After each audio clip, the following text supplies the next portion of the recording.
শিরক, কোন ভণ্ড বাজারে যাওয়া যাবে না। নোংরা কি জায়গায় গিয়ে সেজদা দিলে ঈমান ছিনতাই হয়ে যাবে, যাব না। আমাকে অনেকে বলে পিঠ ধরা কি, আমি কই চোট ধরা কি। এই কথাগুলো আবার মিডিয়া যাচ্ছে, কোন দিকে যে কোন পেঁচ আবার মিডিয়া লাগায় আল্লাহ জানে।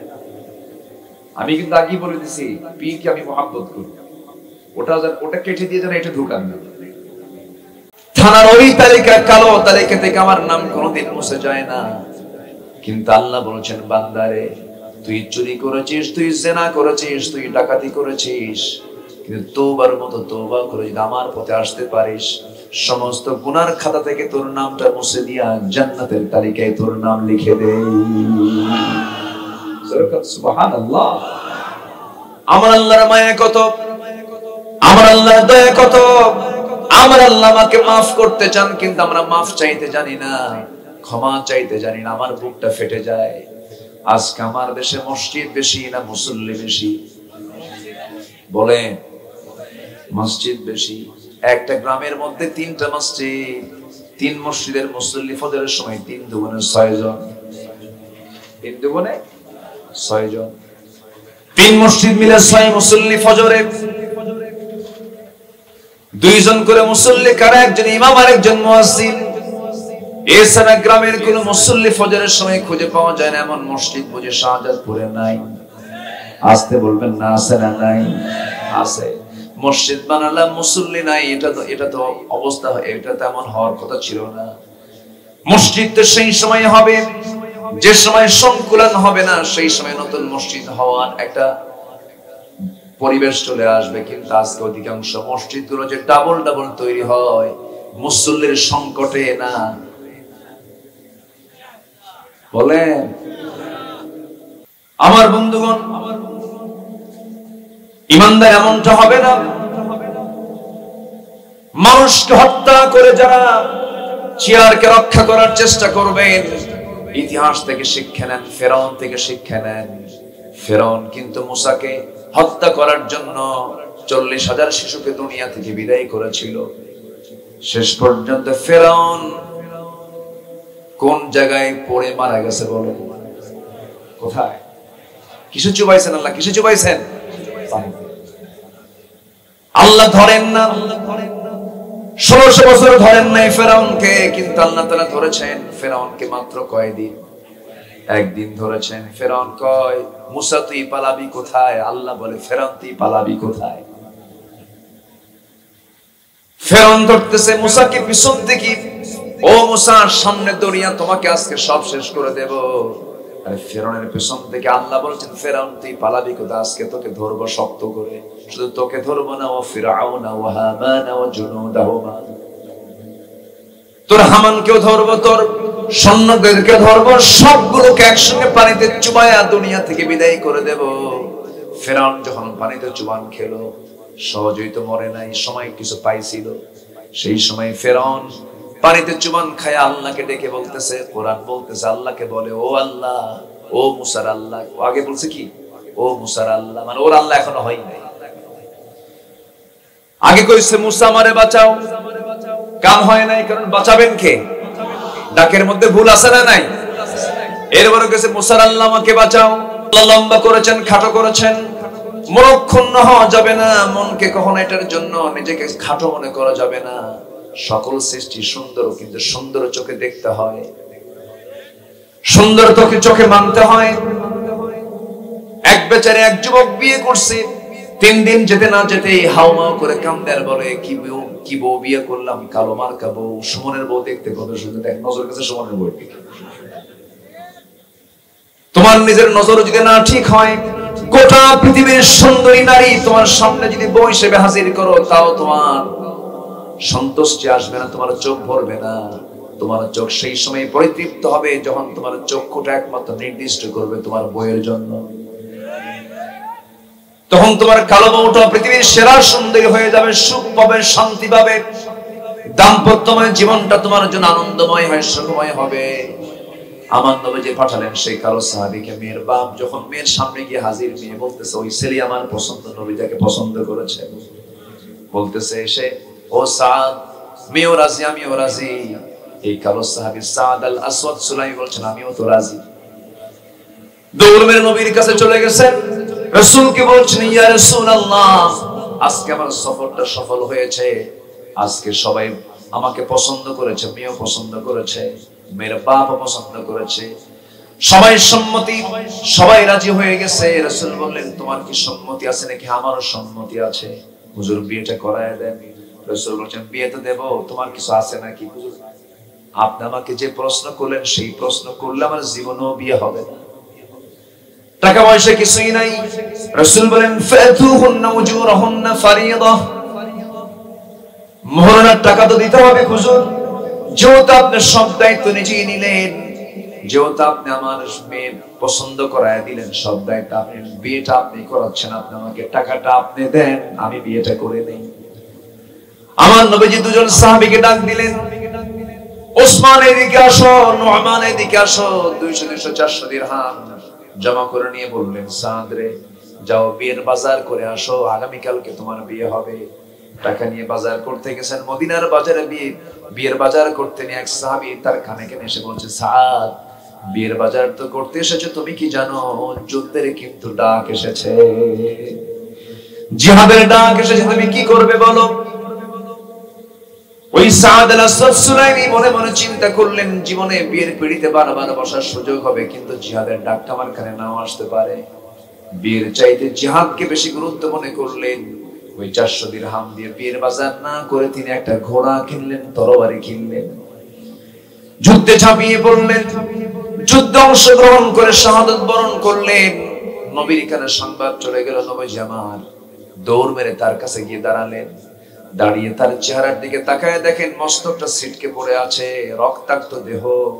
আমার নবীজি তার দিকে তাকায় দেখে একবার হাসেন, একবার কাঁদেন। সাহাবায়ে কেরাম বললেন, ইয়া রাসূলুল্লাহ, আপনি এমন করছেন কেন? একবার কাঁদেন, একবার হাসেন, এর কারণটা কি বলুন তো? রাসূল বলেছেন, ওরে আমার সাহাবীরা, আমার সাদের বিয়ের সকল আয়োজন আমি সম্পন্ন করলাম, কিন্তু আমার সাদটা জাগতিক জীবনে একজন নারীকে গ্রহণ করতে পারলো না, স্ত্রী হিসেবে একজন নারীকে কাছে নিতে পারলো না। এই জন্য আমি কাঁদতেছি আর আমি হাসতেছি, এই জন্য আমি নিজের চোখে দেখতে পাচ্ছি আমার সাদ দুনিয়া থেকে বিদায় হওয়ার সঙ্গে সঙ্গে জান্নাতের হুরগুলো তাকে টানাটানি করে বেহেশতের দিকে নিয়ে চলে যেতেছে। রাসূল বললেন, আমার সাহাবীরা, ও আমার সাহাবীরা, আয়োজন, জানাজার আয়োজন করো। জানাজা সম্পন্ন করা হলো, রাসূল জানাজা পড়ায়া দিলেন। জানাজা শেষ হতে আমার নবীজি বললেন, যে মহিলার সঙ্গে বিয়ের কথা হয়েছিল সেই মহিলাকে আমার সামনে হাজির করো। হাজির করা হলো। রাসূল আড়াল থেকে মহিলাকে লক্ষ্য করে বলছেন, ও মদিনার সুন্দরী নারী, হুরে মদিনা, তুমি আজকে এমন স্বামী গ্রহণ করতে, যে স্বামীটা আমার, যে স্বামী তোমার হতো, সেই পুরুষটা, সেই সাহাবী আমার জান্নাতে চলে গেছে।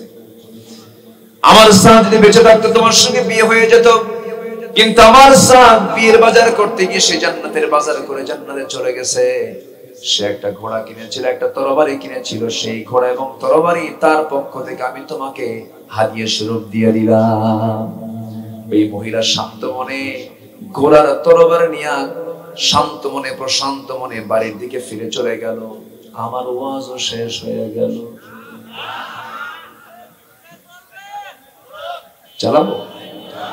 চালাবো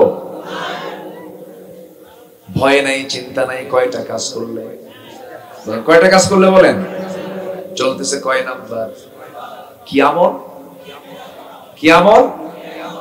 প্রেম হবে বিয়ার আগে না বিয়ার পরে? এই যুবকরা, প্রেম হবে বিয়ার আগে না বিয়ার পরে? বিয়ার আগে কোনো প্রেম? বিয়ার আগে প্রেম হয় না, জেনা হয়। সব শিশু পাক। সব কি পাক? কোন শিশু নাই, সব শিশুর খালারা বসে আছে। এই আকাম কুকাম গুলো করা যাবে না, সেটা কিন্তু খাওয়াচ্ছেন। তবে এই গাফির দুধ আরো স্ট্যান্ডার্ড হবে, আরো উন্নত হবে, যেটা কখনো কল্পনাও করি নাই আমরা। আমার ভাই, তাহলে গাফির যেমন প্রত্যেকটা জিনিসই আমার আপনার কল্যাণে আসে।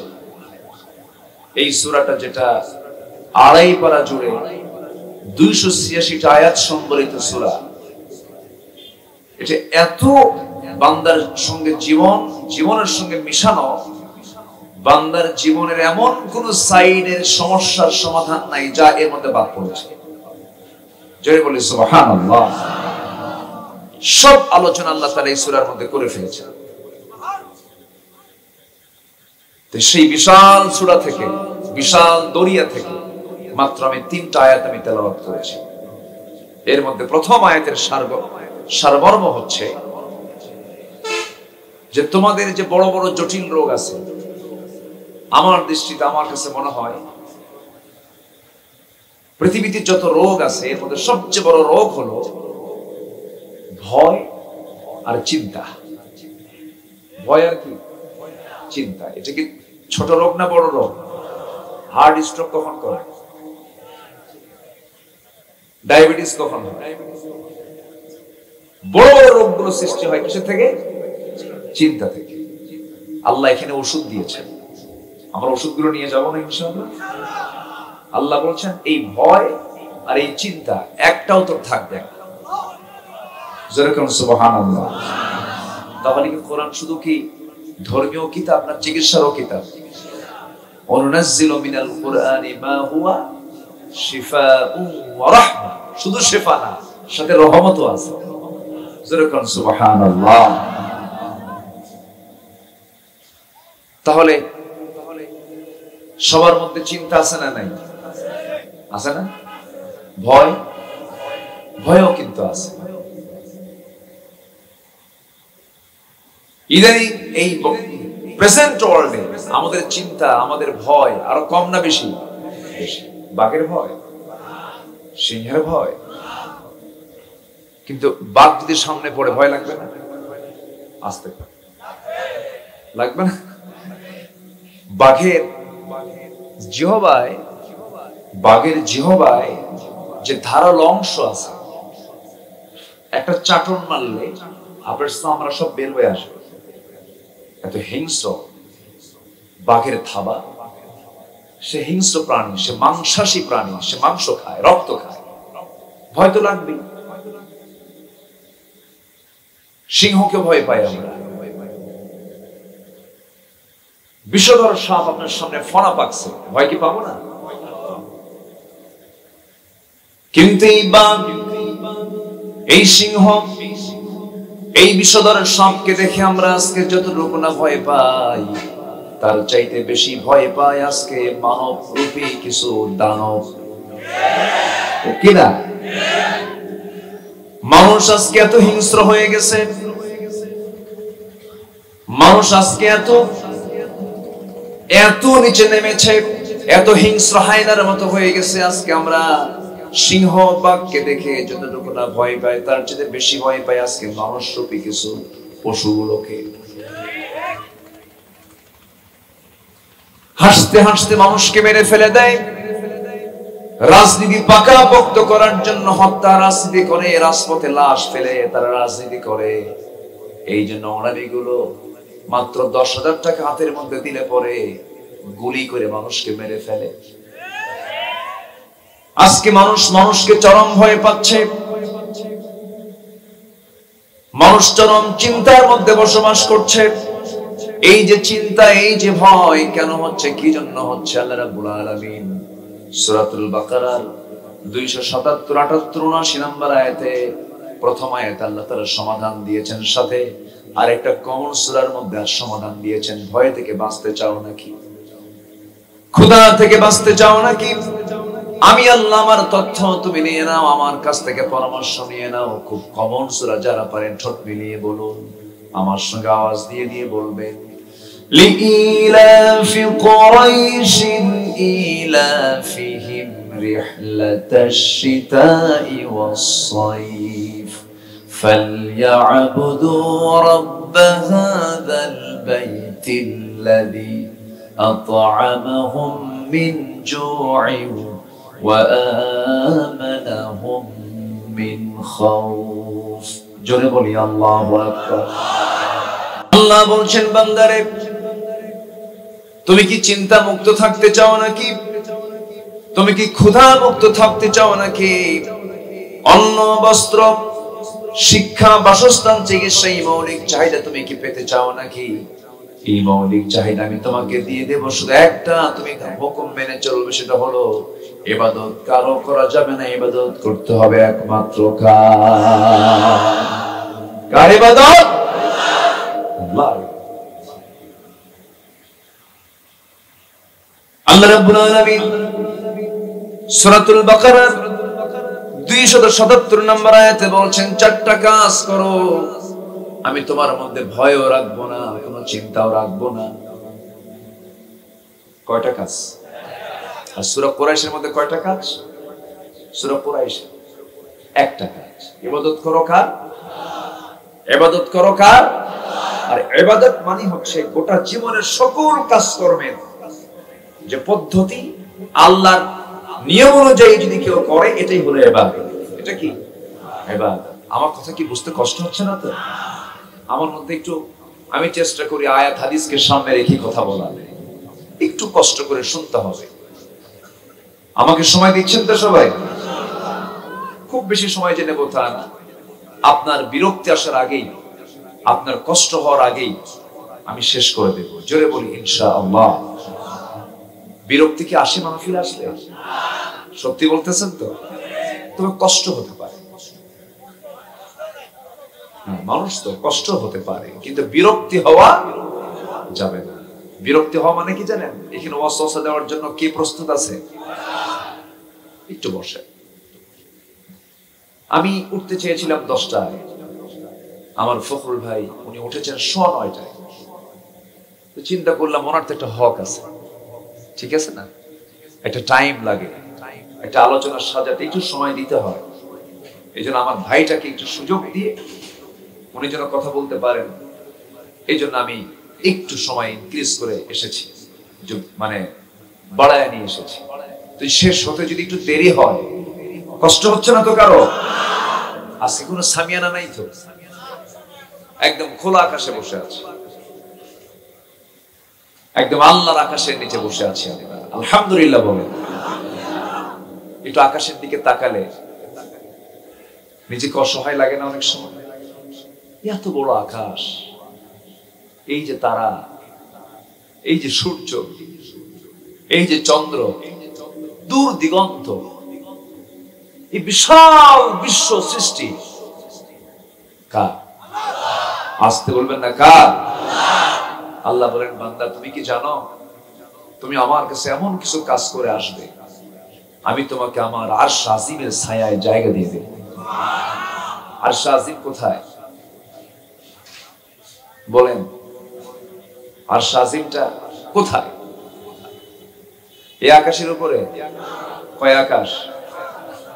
7 আকাশের উপরে আরশ আজিম।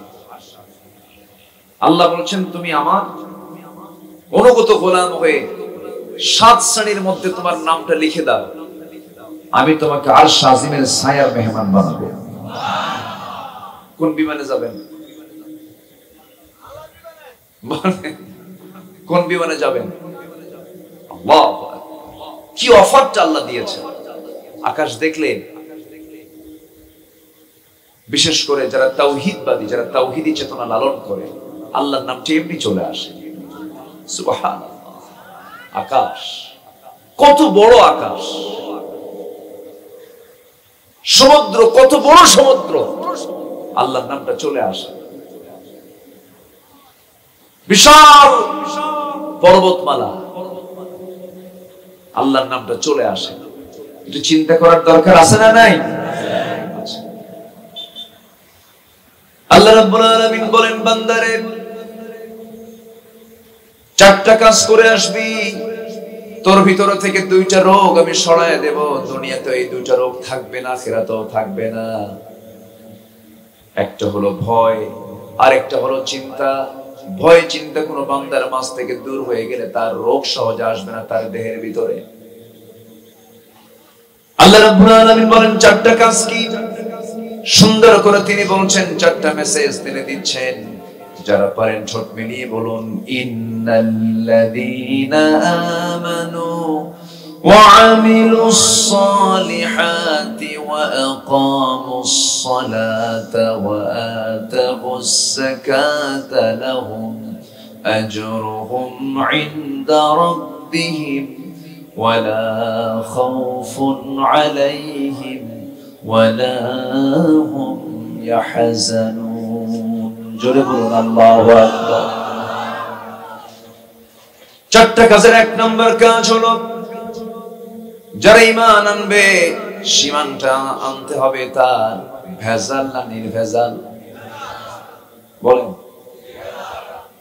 ঈমান আনবো আমরা ফ্রেশ না ভেজাল? ফ্রেশ। যে ঈমানের মধ্যে কোনো প্রকার কুফর, শিরক, বিদআত, কোন ক্যান্সার থাকা যাবে।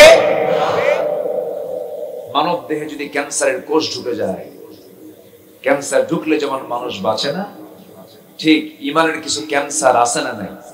আছে। এই ক্যান্সার গুলো ঢুকে গেলে ঈমান থাকে না, ঈমান বাঁচে না, ঈমান মরে যায়, ঈমান ধ্বংস হয়ে যায়। তো ঈমান ধ্বংস হওয়ার কি কি অপকর্ম আছে এটা আমরা শুনবো আজকে, কথাগুলো শুনবো না ইনশাআল্লাহ। আমরা তো ঈমান আনছি, এখানে যারা বসে আছেন কেউ কি বেঈমান আছে? কি সবার তো আমার ঈমান আছে। নামাজ না পড়ি নাকি, নামাজ না হোক সমস্যা না, এরকম দরবারও কিন্তু আমার দেশে আছে। ওই যে নাচানাচি করে যে ওই গ্রুপ গুলো আছে, মঞ্চে উঠে নাচানাচি করে না, আছে না? এরকম আছে না? এইদিকেও আছে কিছু মুরিদ আছে, যে না নাই যে তা না, আছে, সব জায়গায় আছে। ওরা বাবার দরবারে গরু পাঠায়, যারা গরু পাঠায় তারা এক বলদ, যারা ছাগল পাঠায় তারা আরেক রাম ছাগল, ঠিক কিনা? এগুলো ঈমান বিধ্বংসী মার্কাজ। কবরকে লক্ষ্য করে সেজদা দেয়। পীর সাহেব বসে আছে, আমি পীরকে খারাপ বলি না, যিনি হক আমি মহাব্বত করি, আবার ভুল বুঝবেন না এটা। কিন্তু পীরের নাম ধরে কিছু খানকা খুলে ওই সমস্ত পীরদের দুপা সামনে রেখে সেজদা দেয়, আছে না? আসতে বলবেন না, আছে না? নাই। সেজদা কি কোনো বান্দাকে দেওয়া যাবে? সেজদা দিতেই হবে একমাত্র কাকে? তাহলে যদি কেউ সেজদা দেয় তার ঈমান আছে না গেছে? চলে গেছে। এটা একটা অন্যতম কারণ ঈমান ধ্বংসের। কারোর সামনে মাথা নত করা যাবে না, কে ছাড়া? আল্লাহ ছাড়া। অনেকে বলে হুজুর মনের নামাজ তো বড় নামাজ, সেজদা দেব কোথায়? সেজদা তো পৃথিবীর সব জায়গায় নাপাক, সেজদা দেওয়ার জায়গা নেই, আমার কপাল খালি পাক। আসলে এরকম দুষ্ট কিছু আছে না? আবার কিছু কিছু লোকের নামই হলো ঈমান আলী। কি নাম? নাম হলো ঈমান আলী, নাম হলো ফজর আলী। ঘুম থেকে ওঠে সকাল 10টায়, বাপ সব করে নাম রাখছে কি আলী? ফজর আলী। নাম হলো রমজান আলী, রমজান মাসে দুপুর বেলা ভাত খায়, নাম হলো কি? রমজান আলী। নাম হলো হিম্মত আলী, সাইকেলের চাকা পাঁচ ছড়ি শীত হয়ে পড়ে, নাম রাখছে হিম্মত আলী। নাম হলো আতর আলী, গোটা গায়ে গাজার গন্ধ। নাম হলো বাদশা মিয়া, ভিক্ষা করে। নাম হলো খোকা মিয়া, বয়স 80 বছর। কত বছর? নাম কি? খোকা। নাম দিয়ে তো কোনো কাজ হবে না, নাম দিয়ে নাজাত পাওয়া যাবে না, বংশ দিয়েও কোনো লাভ হবে না। আপনার জন্ম নবীর বংশ হলো কোনো লাভ নাই, কারণ নবীর বংশে জন্ম নিয়েছে আবু লাহাব। আমার নবীর বংশের নাম কুরাইশ, আবু জেহেলের বংশের নাম কি? কুরাইশ। লাভ কি? নবীর বাপ হয়ে লাভ হবে না। সাইয়েদনা ইব্রাহিম আলাইহিস সালাতু ওয়াস সালাম এত বড় একজন নবী, তার বাপকে জান্নাতে নিতে পারবেন না, কারণ কি নাই? এক নাম্বার কি নাই? আবার নূহ আলাইহিস সালাতু ওয়াস সালাম একজন আল্লাহর নবী ছিলেন, এত বড় নবী যিনি 24 ঘন্টা মানুষকে দাওয়াত দিয়েছেন। ইন্নী দাআউতু কওমি লাইলাও ওয়া নাহারা। তিনি তার ছেলে কেনানকে জান্নাতে নিতে পারবেন না, কারণ কি নাই? এমনকি তার বউকে জান্নাতে নিতে পারবেন না, কারণ তার মধ্যে ঈমান নাই। অতএব নবীর বাপ হয়েও লাভ নাই, নবীর সন্তান হয়ে লাভ নাই, নবীর বংশে জন্ম নিয়েও লাভ নাই। আল্লাহর কাছে দামি হতে হলে 1 নম্বর শর্ত হলো কি আনা? ঈমান আনতে হবে। সবচেয়ে বড় পুঁজি এটা, সবচেয়ে বড় পুঁজি। মাথা থেকে পা পর্যন্ত হাত কাটা পড়েছে আপনি বেঁচে যাবেন, পা কাটা পড়েছে আপনি বেঁচে যাবেন, কিন্তু মাথা কাটা আছে। তেমনি একটা মানুষের বডির ভিতরে যেমন মাথা গুরুত্বপূর্ণ একটা বিষয়, ঠিক তেমনি বান্দার জীবনের সবচেয়ে গুরুত্বপূর্ণ বিষয় হলো ঈমান। গুরুত্বপূর্ণ বিষয় কি? ঈমান। কিন্তু ঈমানকে ক্যান্সার আক্রান্ত করা যাবে না, ঈমানকে নষ্ট করা যাবে না। যেমন একটা কাজ করলে ঈমান নষ্ট হয়ে যায়। আল্লাহ রাব্বুল আলামিন বলেন, ওয়াল্লাযীনা আমানু ওয়া লাম ইয়ালবিসু ঈমানাহুম বিযুলমিন উলাইকা লাহুমুল আমনু ওয়া হুম মুহতাদুন। জোরে বলুন আল্লাহু আকবার। ঈমান যারা আনবে, ঈমানকে যারা জুলুমের দ্বারা আচ্ছাদন করবে না, জুলুম দিয়ে যারা ঢাকবে না, জুলুমটা কি? ইন্নাশ শিরকা লাযুলমুন আযীম। জুলুমটাই শিরক, শিরকটাই জুলুম। যারা এই জুলুম দিয়ে যারা ঈমানটাকে যারা আচ্ছাদন করবে, তারা সম্পূর্ণ ধ্বংস হয়ে যাবে। আর শিরক মুক্ত যে ব্যক্তি ঈমান আনবে, আল্লাহ রাব্বুল আলামিন বলেছেন, তারাই হলো আমার নিরাপদ বান্দা। জোরে কোন সুবহানাল্লাহ। আমরা কি বিপদে যাব না নিরাপদে থাকবো? এই জন্য নিরাপদ ঈমান, ঈমানটাকে মজবুত করার জন্য 1 নম্বর শর্ত হলো শিরক। কোন ভণ্ড বাজারে যাওয়া যাবে না, নোংরা কি জায়গায় গিয়ে সেজদা দিলে ঈমান ছিনতাই হয়ে যাবে, যাব না। আমাকে অনেকে বলে পিঠ ধরা কি, আমি কই চোট ধরা কি। এই কথাগুলো আবার মিডিয়া যাচ্ছে, কোন দিকে যে কোন পেঁচ আবার মিডিয়া লাগায় আল্লাহ জানে। আমি কিন্তু আগেই বলে দিছি, পীরকে আমি মহব্বত করি, ওটা কেটে দিয়ে যেন এটা ঢুকান না। এখন এগুলোই করে, কথার আগে পরে অনেক কিছু থাকে না। এখানে পেশাব করিবেন না, এখানে পেশাব করিবেন না, করিলে 10 টাকা। এখানে পেশাব করিবেন না, করিলে শুধু কমাটা একটু আগে পড়ে, সব উল্টা পাল্টা হয়ে যায়। আমার দেশে এই মুহূর্তে পীর বেশি না মুরিদ বেশি? বলেন তো, পীর বেশি না মুরিদ বেশি? পীরই বেশি, মুরিদ কই? আমার দেশে এই মুহূর্তে নেতা বেশি না কর্মী বেশি? হ্যাঁ, নেতাই বেশি। কর্মী আছে? কর্মী নাই, সব নেতা। যখন ওই যে ঈদ আসে, রমজান আসে, পেনা বানায়, হাত একখান উঁচু করে, আছে না এরকম? আছে না? আছে না?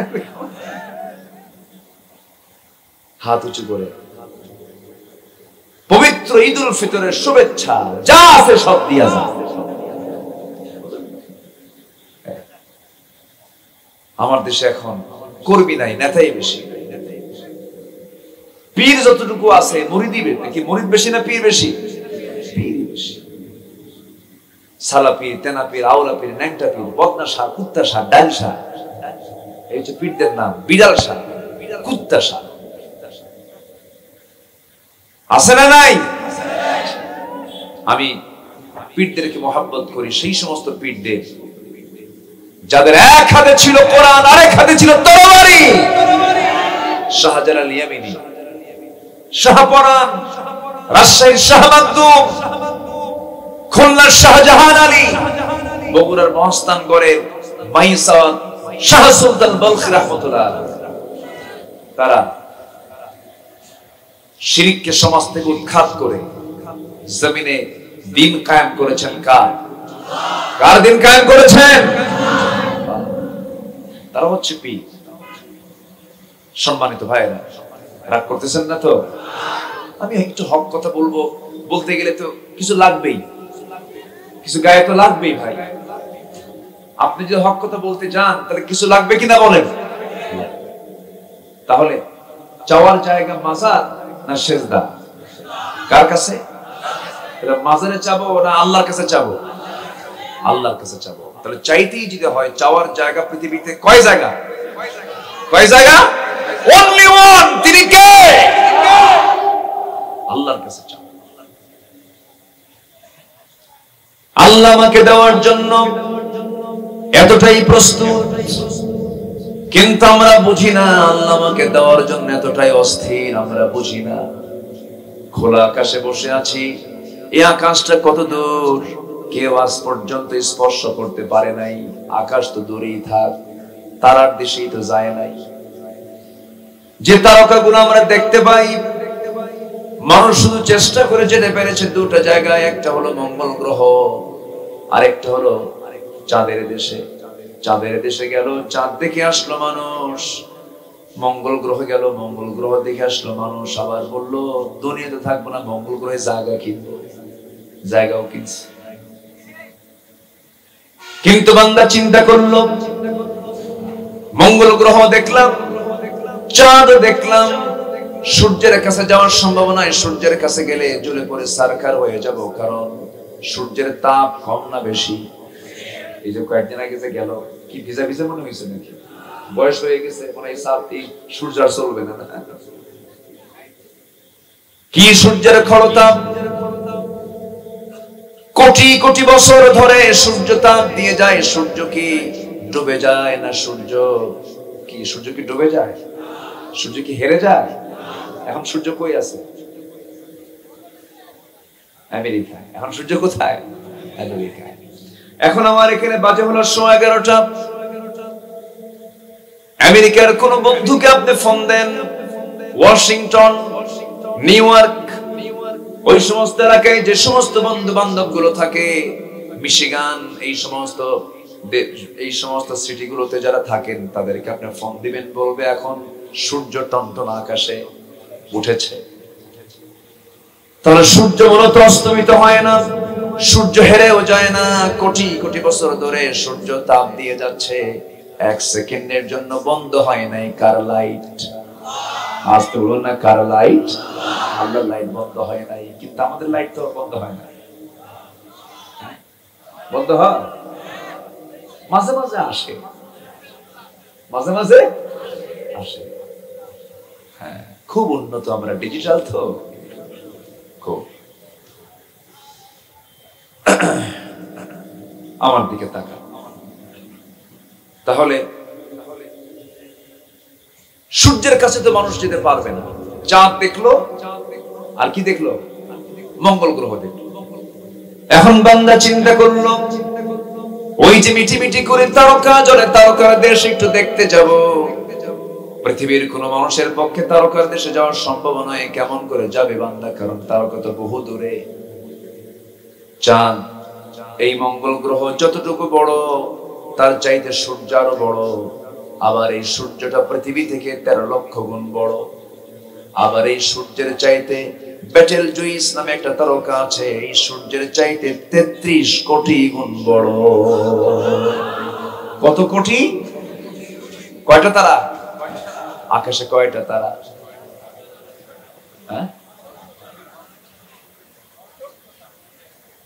গোটা দুনিয়ার মানুষ যদি 750 কোটি মানুষ যদি এক জায়গায় হয়ে যদি গুনতে থাকে, মানুষ একটা করেও যদি গুনতে থাকে, তাও গুনে শেষ করতে পারবে না। এই বিশাল তারকার সমারোহ কে ঘটিয়েছেন বলেন? এক একটা তারকা সূর্যের চাইতে 33 কোটি গুণ বড়। ছোটবেলা আগে ওয়াজ শুনতে যেতাম আব্বার সাথে, এরকম বসতাম, বক্তারা ওয়াজ করতেন সর্বনিম্ন জান্নাত দেওয়া হবে 10টা, পৃথিবীর মতো একটা জান্নাত। আব্বাকে বলতাম, আব্বা এত জায়গা কই আল্লাহ? এরকম প্রশ্ন হতো, মনে হতো। কিন্তু আমার আল্লাহ যে কত জায়গা পড়ে আছে দেখেন। এক একটা তারকা সূর্যের চাইতে 33 কোটি গুণ বড়। কল্পনা করা যায়? পৃথিবীর সবচেয়ে নিকটবর্তী তারকার নাম হলো প্রক্সিমা সেন্ট্রাই। প্রক্সিমা সেন্ট্রাই নামক তারকার দেশে যদি কোনো বান্দা যেতে চায়, পৃথিবীর কোনো বিমানে চড়ে হবে না, কপ্টারে চড়ে হবে না, হেলিকপ্টার দিয়ে হবে না। বান্দা যদি যাওয়ার জন্য একটু চেষ্টা করে, লাগবে তার নভোযান। নভোযানের মধ্যে সবচেয়ে আপডেট নভোযান হলো অ্যাপোলো 11। অ্যাপোলো 11 এর গতি হলো প্রতি ঘন্টায় ৩৯,০০০ কিলোমিটার। ৩৯,০০০ কিলোমিটারের বেগে যদি সে রওনা দিয়ে দেয়, ঘন্টায় ৩৯,০০০ কিলোমিটার। পৃথিবীর সবচেয়ে নিকটবর্তী তারকার দেশে যেতে তার সময় লেগে যাবে ১,১৫,০০০ বছর মাত্র। যাবেন কারা কারা? হাত তোলে।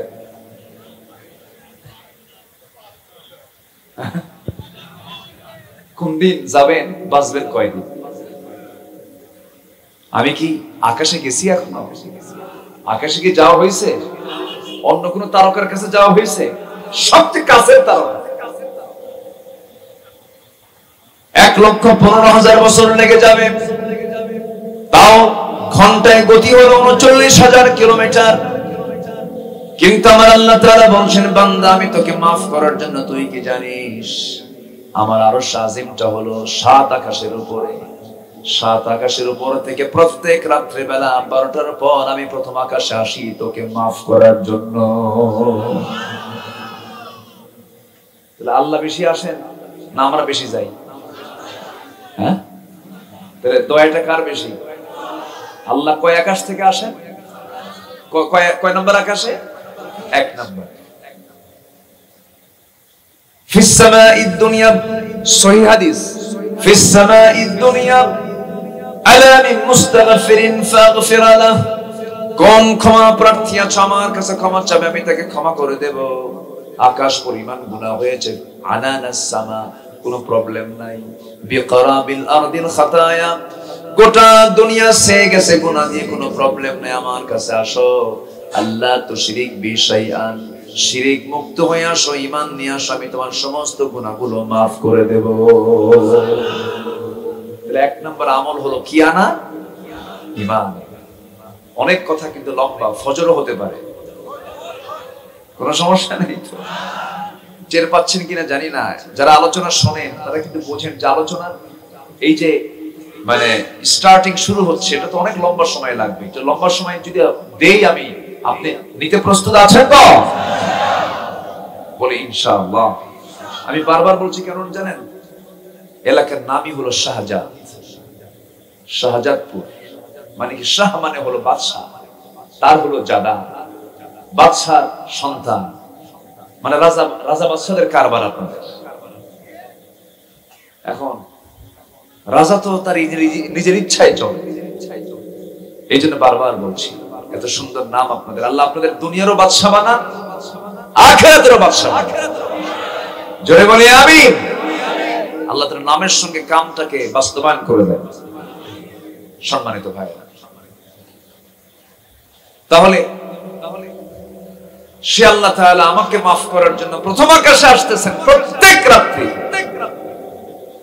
বান্দা কি করে জানেন? ১২টা বাজলেই সে বাইরে চলে যায়।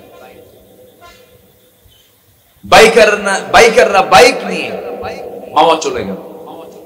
মামা একটা রোড হয়েছে পদ্মা সেতু পর্যন্ত, দিলটা রাত গভীর হয়ে গেল, কিছু চলে গেল মদের ক্লাবে, মদের বারে। এরকম তো পিসাব আমার দেশে নাই, আছে না নাই? আছে না নাই? রমজান মাসেও মদের বার চলে, অন্য মাস তো দূরেই থাক। রমজান মাসে আকাম কুকাম চলে, রমজান মাসেও নোংরা কাজ চলে। বাকি 11 মাস কি বাদ থাকে? বাদ থাকে না। সম্মানিত ভাইয়েরা, আল্লাহ বলছেন, বান্দা তুই আমার দিকে 1 হাত আগাবি, আমি তোর দিকে 10 হাত আগাবো। বান্দা তুই আমার দিকে হেঁটে হেঁটে আসবে, আমি তোর দিকে দৌড়ে দৌড়ে যাবো। তাহলে আমার প্রতি দয়াটা মায়াটা বেশি কার? আসতে বলবেন না কার? আমার ভাইরে, দুনিয়াতে কোনো ভুল করে ধরা পড়েছি, সারা জীবন আমার খোঁটা নিয়ে যেতে হবে। দুনিয়ার জিন্দেগিতে আমি ভুল করেছি, থানায় আমার তালিকায় আমার নামটা কালো তালিকায় চলে গেছে। আমি পরবর্তী জীবনে ভালো যদি হয়ে যাই, থানার ওই তালিকা, কালো তালিকা থেকে আমার নাম কোনোদিন মুছে যায় না।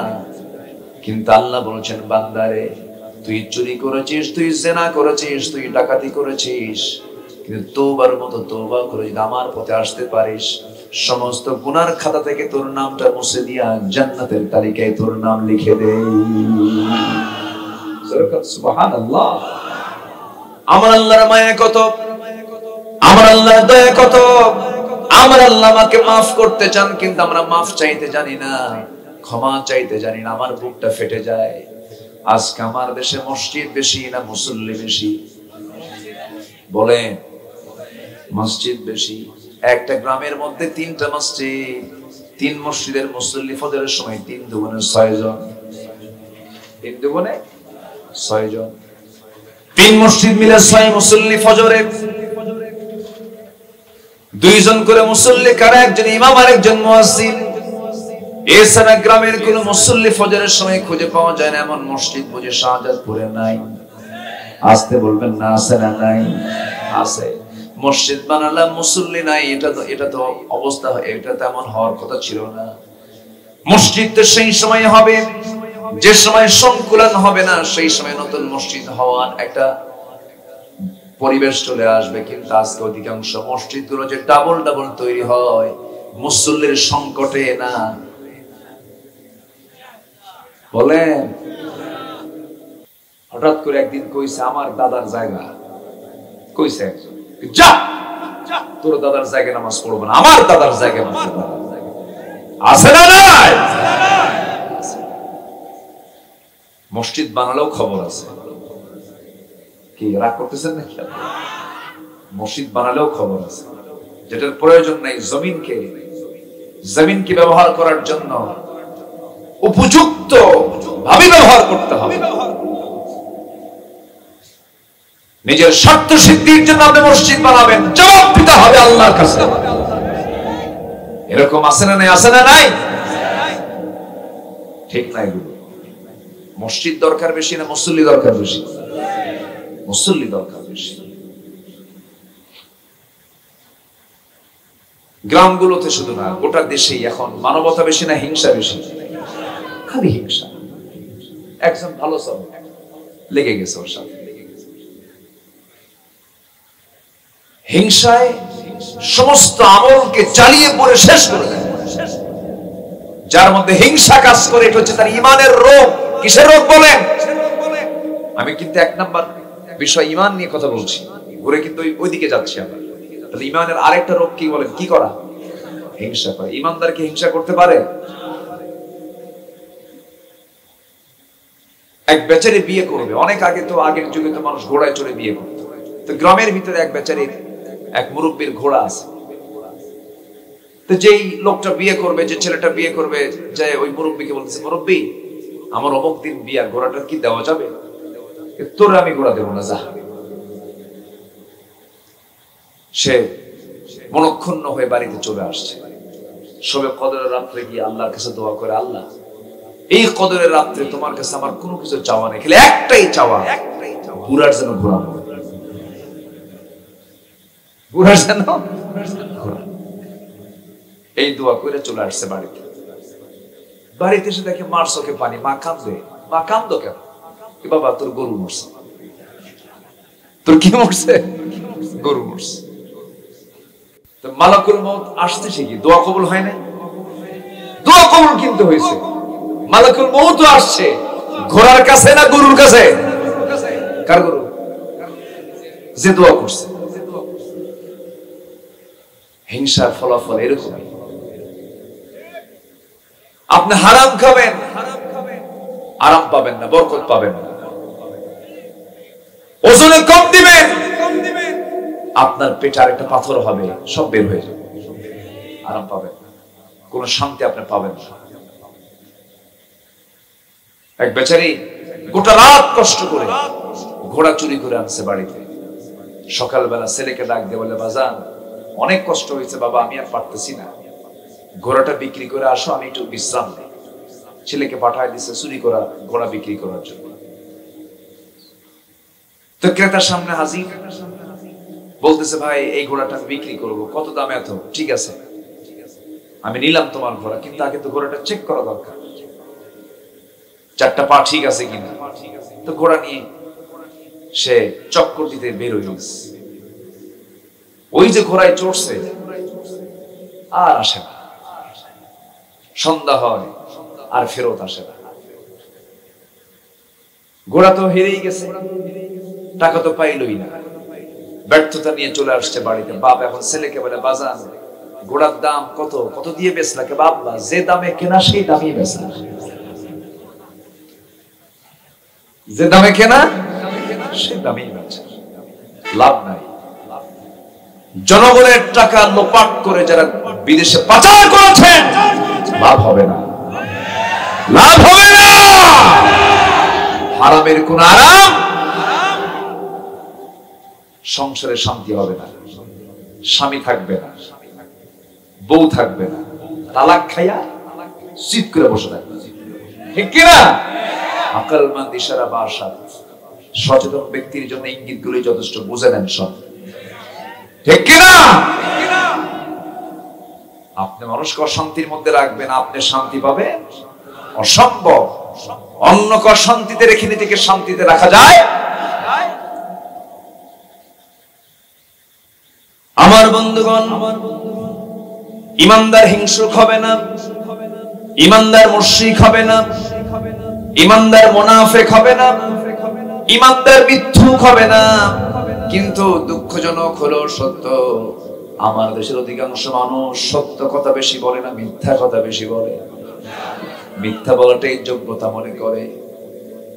কিন্তু ইমানদারের এক নাম্বার যতগুলো গুণ থাকবে, গুণগত দিক যদি বলতে চাই, ইমানদার কখনো মিথ্যার কাছেও যাবে না। কিন্তু আমি যদি প্রশ্ন করি, এই দেশে কোন পেশার মানুষগুলো, কোন শ্রেণীর মানুষগুলো বেশি মিথ্যা কথা বলে? যারা জনগণের সামনে ওয়াদা করে বারবার, বুঝে নেন। নির্বাচন আসলে পরে ওয়াদার উপরে ওয়াদা, খালি মিথ্যা। ঠিক কিনা? মিথ্যা। হ্যাঁ, ফেরেশতা এসে ভোট দেয় ভালোবাসা। আমার বন্ধুগণ, ইমানদার এমনটা হবে না।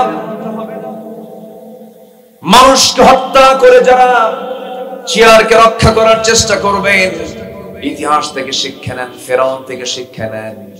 ফেরাউন কিন্তু মুসাকে হত্যা করার জন্য 40,000 শিশুকে দুনিয়া থেকে বিদায় করেছিল। শেষ পর্যন্ত ফেরাউন কোন জায়গায় পড়ে মারা গেছে বলে? কোথায়? কিসে চুবাইছেন আল্লাহ? কিসে চুবাইছেন? আল্লাহ ধরেন না, 1600 বছর ধরেন নাই ফেরাউনকে, কিন্তু আল্লাহ তাআলা ধরেছেন ফেরাউনকে মাত্র কয়দিন? একদিন ধরেছেন। ফেরাউন কয়, মুসা তুই পালাবি কোথায়? আল্লাহ বলে, ফেরাউন তুই পালাবি কোথায়? ফেরাউন ধরতেছে মুসাকে পিছন থেকে, ও মুসা সামনে দরিয়া, তোমাকে আজকে সব শেষ করে দেব। আরে ফেরাউনের পিছন থেকে আল্লাহ বলছেন, ফেরাউন তুই পালাবি কোথায়? আজকে তোকে ধরবো শক্ত করে। শুধু তোকে ধরবো না, ও ফিরআউনা ওয়া হামানা ওয়া জুনুদাহুমা, তোর হামানকেও ধরবো, তোর সৈন্যদেরকে ধরবো, সবগুলোকে একসঙ্গে পানিতে চুবাইয়া দুনিয়া থেকে বিদায় করে দেব। ফেরাউন যখন পানিতে চুবান খেলো, সহজেই তো মরে নাই, সময় কিছু পাইছিল। সেই সময় ফেরাউন পানিতে চুবান খায় আল্লাহকে ডেকে বলতেছে, কোরআন বলতেছে, আল্লাহকে বলে, ও আল্লাহ, ও মুসার আল্লাহ। আগে বলছে কি? ও মুসার আল্লাহ, মানে ওর আল্লাহ এখনো হয় নাই। আগে কইছে মুসা আমারে বাঁচাও, কাম হয় নাই, কারণ বাঁচাবেন কে? ডাকের মধ্যে ভুল আছে না নাই? এরপরে কইছে মুসার আল্লাহ আমাকে বাঁচাও, তাও কাম হয় নাই। তৃতীয়বারের মতো মিথ্যা কথা বলে এবারে বলতেছে, ও আল্লাহ আমাকে বাঁচাও, ওয়া আনা মিনাল মুসলিমিন, আমি তো মুসলমানদের অন্তর্ভুক্ত। আল্লাহ বলছেন, ফেরাউন এত বড় মিথ্যাচার কেন করিস? তুই তো মিথ্যা কথা বললি, তুই কিসের মুসলমান? ও কুনতা মিনাল মুফসিদিন, তুই হলো সন্ত্রাসী, তুই হলো ফাসাদ সৃষ্টিকারী, তুই হত্যা করে ক্ষমতা পাকাপোক্ত করেছিলি। এমন হত্যা করে ক্ষমতা পাকাপোক্ত করার মতো নব্য ফেরাউনরা আছে না নাই? ওই সমস্ত নব্য ফেরাউনদের মোকাবেলা করতে সবাইকে রাজি আছেন? রাজি আছেন কারা কারা? হাত উঁচু করে দেখেন মুসলমান।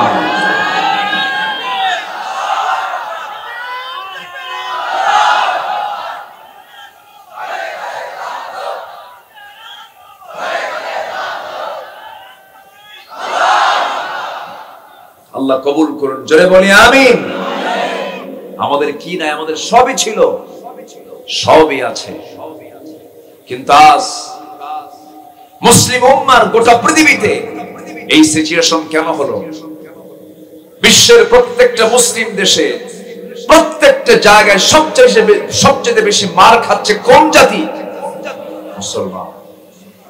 কেন মার খাচ্ছে? এটার মূল কারণ হলো, এক নম্বর হলো মজবুত ঈমান নেই। ঠিক কিনা বলে? ঈমান নেই। নেতা আমাকে বাঁচাবে, দল আমাকে বাঁচাবে না। নেতা আমাকে বাঁচাবে না, কোন দল আমাকে বাঁচাবে না। আমাকে বাঁচাবেন কে? নেতা যদি মানতে হয় রাসূলকে নেতা মানবে। ঠিক কিনা বলেন? নেতা যদি মানতে হয়, যেই নেতার দিকে তাকালে আমার নবীর কথা মনে হয় সেই নেতাকে মানবো আমরা। গাঁজা খাওয়া নেতা মানবো, বেনামাজি নেতা মানবো না। ঠিক কিনা? যে নেতা ও যুবক, আমার কথাগুলো শোনো, যুবকরা শোনো, মনোযোগ দিয়ে শোনো। যে নেতা তোমার হাতে ইয়াবার ট্যাবলেট তুলে দেয়, যে নেতা তোমার হাতে নারী তুলে দেয়, মদের বোতল তুলে দেয়, সেই সমস্ত নেতার মুখে জুতা মারো। তোমার জীবন তারা ধ্বংস করতে চায়, তোমার ঈমানকে তারা নষ্ট করতে চায়। ওই নেতৃত্ব মানা যাবে না, ওই নেতৃত্বের মুখে আমরা থুতু মারি। ঠিক কিনা? আল্লাহ যুবকদেরকে বোঝার তৌফিক দিয়ে দাও, জোরে বলি আমিন।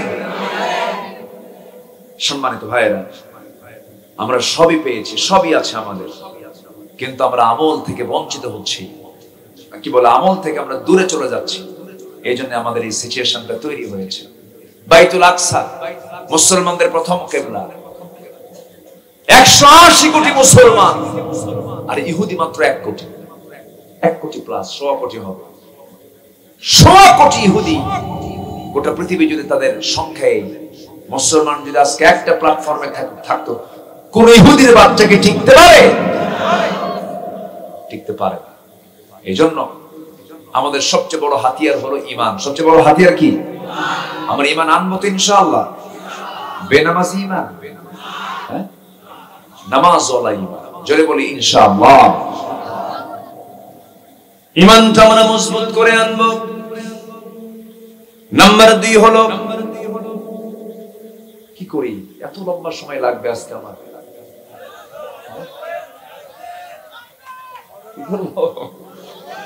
কোন সমস্যা নাই তো? আলহামদুলিল্লাহ। বৈশাখে মাহফিল, একদম অসময়ে মাহফিল।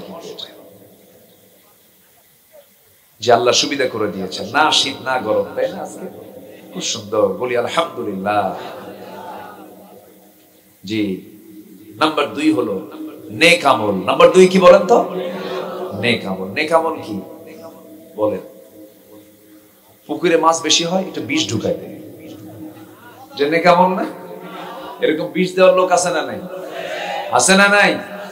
পুকুর পাহারা দেওয়া লাগে। এটা পুকুর নাকি? শাহজাদপুর টোটাল পুকুরই তো। শাহজাদপুর নিচু এলাকা নাই? নিচু এলাকা মানে এই দিক দিয়ে উল্লাপাড়া দিয়ে মনে হয় ওই কি বলে, কি বিল, চলন বিল। চলন বিলটা চলে গেছে। এটি নিম্নাঞ্চল এলাকা।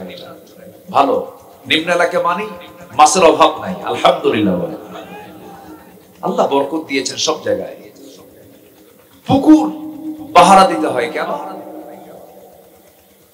বিষ দিয়ে দেয়। মাঝে মাঝে নিজের মনে করে জাল দিয়ে মাছ উঠায় দেয়। কিসের মনে করে বলেন? নিজের মনে করে। মাছ এটা আল্লাহর নিয়ামত। কার নিয়ামত? কিন্তু চুরি করে খায়। কি করে খায়? চুরি করে।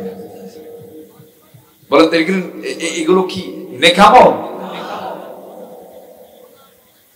আমার বন্ধুগণ,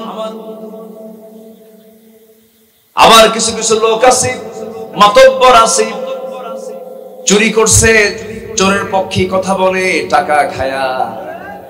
এমন কিছু বিচারক আমাদের সমাজে আছে না নাই? গরিবের জন্য এক বিচার, ধনীর জন্য আরেক বিচার। গরিবের পক্ষে বিচার হয় না, ধনীর পক্ষে বিচার হয়। ঠিক কিনা? এগুলো কি নেক আমল না বদ আমল?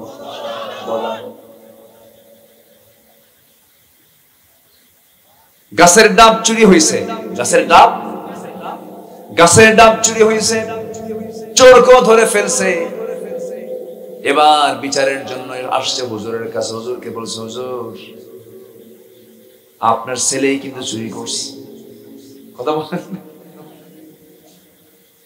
কি চুরি হয়েছে? ডাব। ভালো করে দেখো। পরে বলছেন না ডাব না নারিকেল চুরি করছে। এবার জবাবে হুজুর বলতেছে, যদি হয় ঝোনা হবে না কোনো গোনা, আর যদি হতো ডাব হতো মহাপাপ। দেখছেন কি ফতুয়াটা দিয়ে দিল। এগুলো কি নেক আমল? খুনির আসামিকে আপনি মুক্তি দেন, আল্লাহর আলেমদের বিরুদ্ধে আপনি রায় দেন, নেক আমল নয়, জাহান্নামে যাওয়ার আমল এগুলো। সম্মানিত ভাইয়েরা, নেক আমল শুধু একটু দান সদকা করলাম, একটু মসজিদ বানালাম, মাদ্রাসা বানায় দিলাম, এর নাম শুধু নেক আমল না। গোটা জীবনে কোন হারাম কাজ করা যাবে, বান্দার হক নষ্ট করা যাবে। ইমানদারের কাজ হবে, চ্যালেঞ্জ হবে, আমার দ্বারা কোনো হারাম কাজ করা যাবে না। টুটাফাটা কিছু আমল যদি হয়, একটু ভুলভাল যদি হয়, আল্লাহ বলতেছেন তুই বড় বড় গুনাহ ছাড়। কে বলতেছেন? আমার ভাই ফখরুল ভাই কি চলে গেছে? উনি একটা আয়াত বলেছেন, ইল্লা মান তাবা ওয়া আমানা ওয়া আমিলা সালিহান। আসেন একটা ইউবাদদিলুল্লাহু সাইয়্যাতিহিম হাসানাত। যদি কেউ তওবা করে, ঈমান এনে ফিরে আসে, ভালো আমল করে, আমি তার সাইয়্যাত গুলোকে, ভুলগুলোকে হাসানাত দিয়ে ভরায় দেব। আল্লাহু আকবার। গুনাহকে সওয়াব দিয়ে পাল্টায় দেব। সম্মানিত ভাইয়েরা, সম্মানিত বন্ধুগণ, নেক আমল যার ঝুড়িটা ভারী থাকবে, জান্নাত তার জন্য খুব সহজ হয়ে যাবে। আর যতগুলো নেক আমল আছে এর মধ্যে সবচেয়ে শ্রেষ্ঠ নেক আমল হলো হুসনে খুলক, উন্নত চরিত্র। কি চরিত্র বলেন? উন্নত চরিত্র। একটা সুন্দরী নারীর সামনে দাঁড়ানো আছে, আমি তাকালাম না, উন্নত চরিত্র। সুবহানাল্লাহ বলবেন না? কিন্তু এখন তো কিছু কিছু যুবকরা আছে, গার্লস স্কুলের সামনে যায় ইতিমের মতো বসে থাকে। আছে না নাই? ইতিমের মতো বসে থাকে, মনে হয় বাপও নাই মাও নাই। এগুলো লস প্রজেক্ট না, এগুলো লস। যুবকরা, এগুলো করার সময় তোমার নেই, এগুলোর সময় লস। এগুলো গুনাহ হচ্ছে, বদামল হচ্ছে, সময় নষ্ট হচ্ছে, তোমার পড়াশোনা হচ্ছে না। মেয়েটা বের হয়, পিছে পিছে যায়, মেয়েটা কথা বলে না, পিছন থেকে বলে, দেখো একটা বার আমার দিকে তাকা, আমার তো কিচ্ছু দরকার নাই, তুমি আমার কিচ্ছু দিও না, একটা বার তাকাও, দেখো 3টা রাত হলে ঘুম নাই আমার, শুধু একটা বার বলো ভালোবাসা। আছে না নাই? বিয়ের আগে ভালোবাসাবাসি হয়ে গেল, বিয়ের আগে ভালোবাসার পরে হয়তো বিয়ে শাদী হয়েছে, পরীক্ষার ভালোবাসা থাকে, তখন হয় কি লেখি, তখন কি হয় দেখি। বিয়ের আগে যারা এই নোংরামি করবে, বিয়ের আগে কোনো ভালোবাসা হয় না, বিয়ের আগে হয় জেনা। বিয়ের আগে হয় কি? জেনা। অনেকে এরকম নোংরামি করে বিয়ে শাদী করে, আবার আমাদের কাছে এসে বলে, হুজুর আমাদের এটা লাভ ম্যারেজ। তো কি কয়? এটা লাভ ম্যারেজ না, কুত্তা ম্যারেজ। ঠিক আছে না? ঠিক আছে না? লাভ ম্যারেজ, লাভ ম্যারেজ কোনো যোগ্যতা হলো? এটা কোনো ভালো কাজ না, এটা নোংরা কাজ। এই সমস্ত অপকর্মের সঙ্গে কোনো সম্পর্ক রাখা যাবে না। বিয়ে করবা, পিছনের দরজাতে যাও কেন? বীরের মতো বীর দৌড়বে। তোমার আব্বাকে বলবা, তোমার চাচাকে বলবা, তোমার মামাকে বলবা, তোমার বড় ভাইকে বলবা, যান অমুক বাড়িতে একটা মেয়ে আছে, তুমি যাও, যা প্রস্তাব দাও, সামনের দরজা দিয়ে প্রস্তাব দিয়ে আসবে, হলে হলো, না হলে না হলো। পিছনের দরজা ভালোবাসে, ভালোবাসে, এগুলো করার কি দরকার? সারা রাত ধরে কাঁদতে বালিশ ভিজায়, আছে না নাই? আছে না নাই? এগুলোর সময় নাই, এগুলো করা যাবে না। বিয়ের প্রয়োজন, বিয়ে করতে হবে। হারাম পন্থায় না হালাল পন্থায়? হালাল পন্থা। পছন্দ হতেই পারে, কিন্তু পছন্দ হলেই সোজা চলে যেতে হবে বাড়িতে, বলতে হবে আব্বা বিয়ে কর। এখন কিছু কিছু যুবকদের কিছু আপত্তি থাকে, হুজুর বললেন তো সস্তায়, কিন্তু আমার বাপ তো জুতেন না। এরকম বিদ্যুৎ বাপও কিছু আছে, কিন্তু আছে না না? যুবকরা কি খুশি দেখে, ভালো। বাপ কয় তোর কিসের বিয়ে রে? নিজের পায়ে আগে দাঁড়া, অন্যের পায়ে দাঁড়ায় আছে। হ্যাঁ ঠিক আছে, নিজের পায়ে দাঁড়ায় আছে, বিয়েটা করায় দেন। আল্লাহ তাআলা রিজকের দায়িত্ব কাউকে দেন না, আল্লাহ নিজে নিয়েছেন দায়িত্ব এটা। বরঞ্চ আপনার সন্তান বেয়াড়া ও ভালো হবে। আমি এই কথাগুলো প্রায় বলি, কেন জানেন? অনেক পিতামাতা সচেতন না।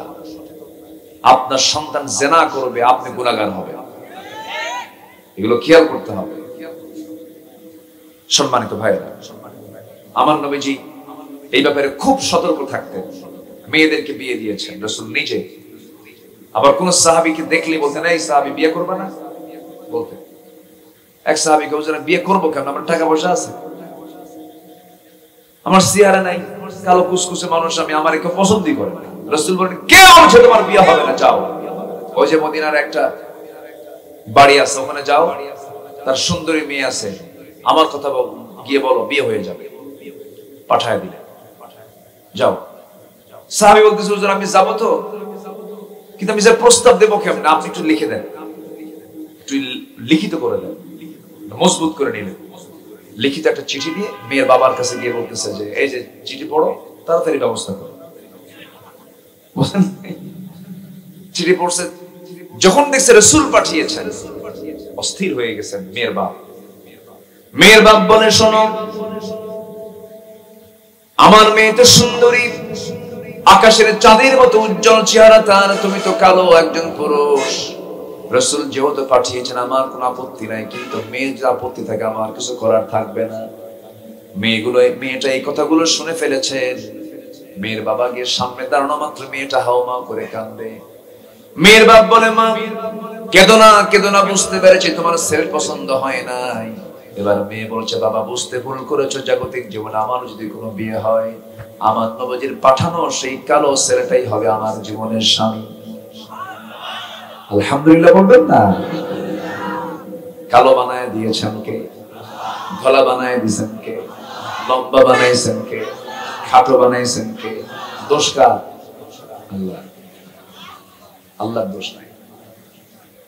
আল্লাহ লম্বা করেছেন, খাটো করেছেন, মনক্ষুণ্ণ হওয়া যাবে না। মনকে কখনো এটার জন্য নিজেকে খাটো মনে করা যাবে না। সকল সৃষ্টি সুন্দর, কিন্তু সুন্দর চোখে দেখতে হয়, সুন্দর চোখে মানতে হয়।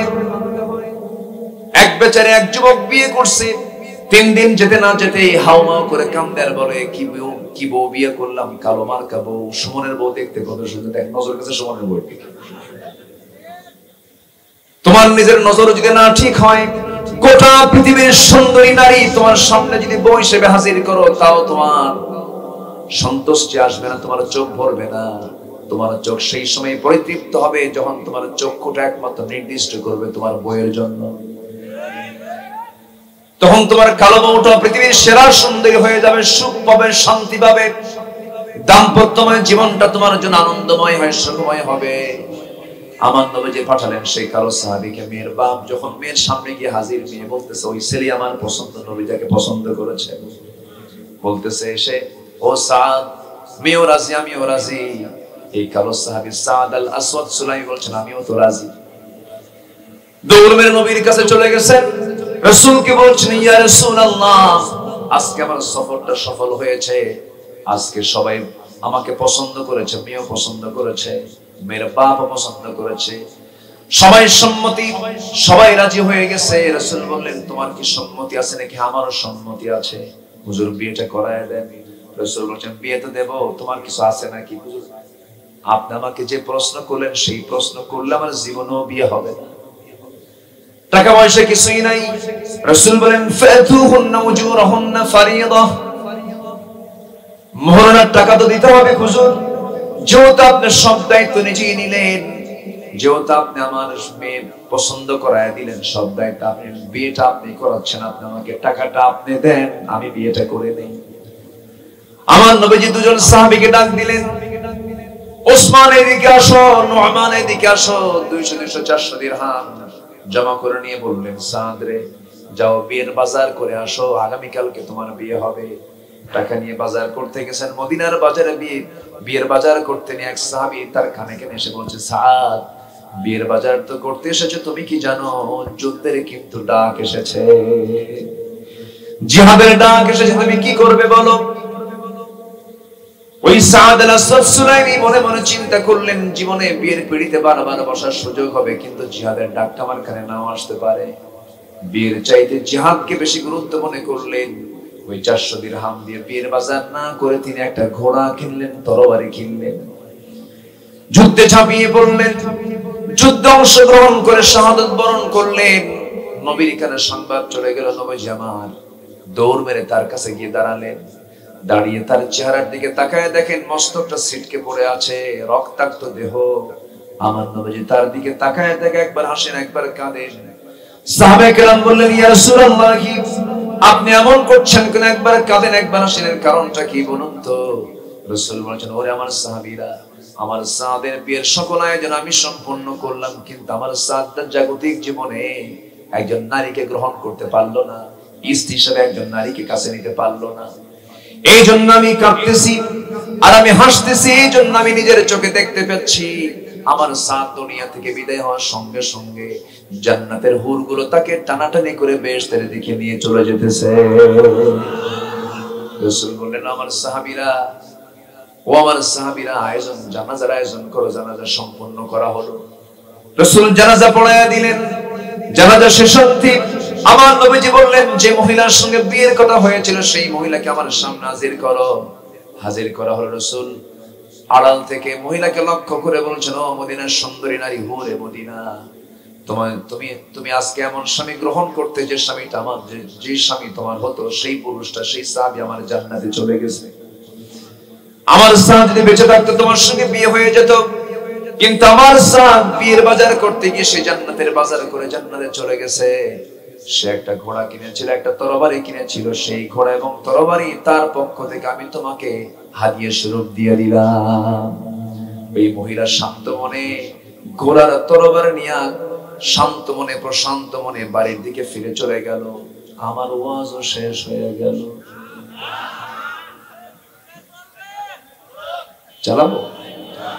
চালাবো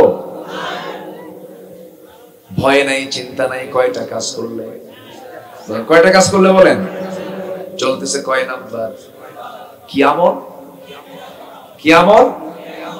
প্রেম হবে বিয়ার আগে না বিয়ার পরে? এই যুবকরা, প্রেম হবে বিয়ার আগে না বিয়ার পরে? বিয়ার আগে কোনো প্রেম? বিয়ার আগে প্রেম হয় না, জেনা হয়। সব শিশু পাক। সব কি পাক? কোন শিশু নাই, সব শিশুর খালারা বসে আছে। এই আকাম কুকাম গুলো করা যাবে